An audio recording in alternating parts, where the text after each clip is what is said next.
Tuloy makagawa ng lesson si mami. Gawa itong batang ito, oh, may sakit. Ayan, oh. Ayan guys, nakadextrose ang baby namin. Gusto maglakad na, hindi pwede. Ana, princess. Love ni mami yan. I love you, baby.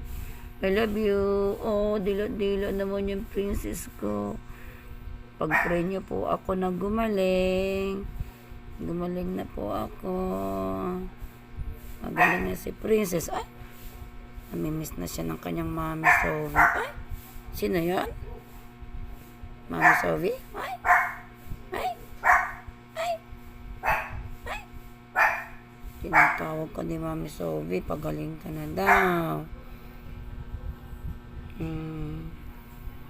Please pray for me po.